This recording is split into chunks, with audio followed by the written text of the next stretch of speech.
The hum of the modern world is a digital lullaby, a constant stream of invisible data flowing through our pockets. We trust our devices implicitly. But what if the very tools meant to connect us were actually dormant, lethal Trojan horses? Imagine a silent explosion echoing across a city, triggered not by a physical fuse, but by a simple text message. This isn't science fiction. It is the culmination of a shadow war that spans decades, blurring the lines of battle. Behind the screens and silicon chips lies a terrifying connection between state-sponsored espionage and the physical theater of war. The greatest data theft in history wasn't just about stealing secrets. It was about turning our global infrastructure into a synchronized weapon. From the dusty streets of Budapest to the high-tech laboratories of Milan, a secret architecture of violence was built. It relied on a chilling premise. In the 21st century, software is no longer just code. Today, software is a lethal kinetic force. Part 1. The 18-Year Trap. Our story begins in 2006, deep within the labyrinth of global logistics. While the world focused on the birth of social media, intelligence agencies were playing a much longer game. They looked at the humble pager and saw a perfect vessel. This was a masterclass in the supply chain attack. Somewhere between the factory and the consumer, thousands of devices were intercepted. They were opened with surgical precision, modified in ways the human eye could never detect, and then sent back out. Inside the plastic casing, technicians planted microscopic amounts of TNT. These tiny charges were designed to sit idle, nestled against the circuitry for nearly 2 decades.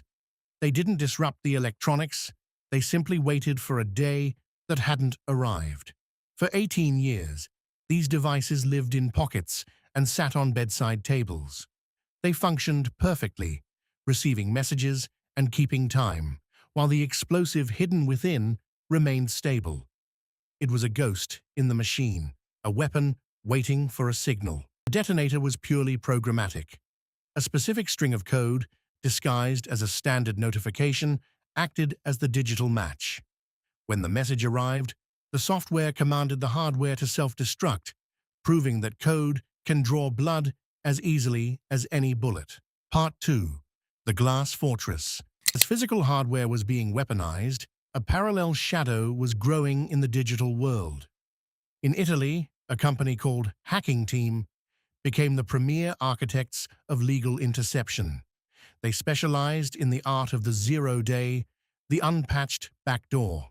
Their crown jewel was a vulnerability in Adobe Flash, a software then found on 98% of all computers.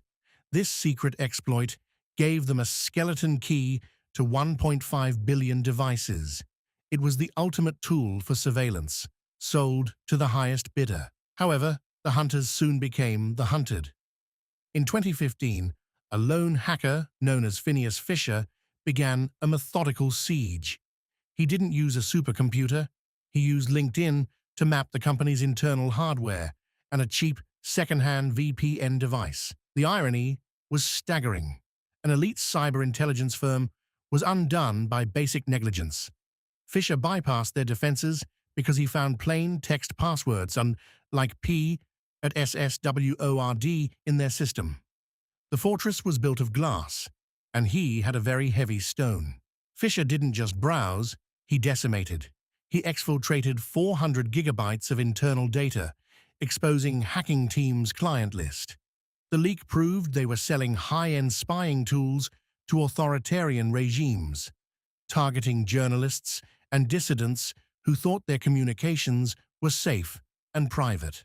Part 3. Global Fallout. The fallout was a geopolitical earthquake. The documents revealed a global surveillance market worth over $12 billion annually.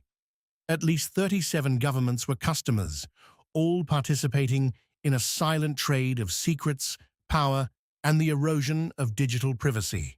Among the leaked files were blueprints for tools like Warrior Pride. This advanced malware could allegedly infect a device via radio waves alone. No links to click, No files to download, just the invisible air around you turning into a hostile delivery system. When hacking team collapsed under the weight of the scandal, their master keys didn't vanish. The leaked exploits were quickly harvested by criminal syndicates on the dark web. The tools of statecraft became the tools of the common, everyday digital extortionist. This transfer of power fueled a massive surge in global ransomware. Total damages from data theft skyrocketed to an estimated $18 billion. The weapons designed for surgical espionage were now being used to hold hospitals, schools, and entire cities for ransom. The line between the pager operation and the hacking team leak is clear: the weaponization of trust. Whether through physical TNT or digital backdoors, the infrastructure we rely on has been compromised by the very people sworn to protect the peace. Part 4. Code is weaponized. We now live in an era where the hardware in your hand is a potential explosive and the software in your mind is a target. The war is no longer fought on distant battlefields.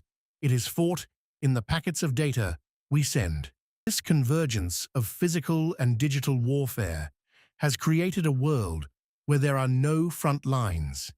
Every update you download and every device you purchase carries the invisible fingerprint of an intelligence agency or a hacker waiting for the right moment. As we move further into a future of total connectivity, the lessons of the past 20 years remain unlearned. We trade our privacy for convenience, forgetting that a door left open for a good guy is eventually found by someone much worse. The true connection between the pager and the hack is the terrifying reality of our age. In the modern world, everything is connected, everything is vulnerable, and the most dangerous weapon in the world isn't a bomb, it's a line of code.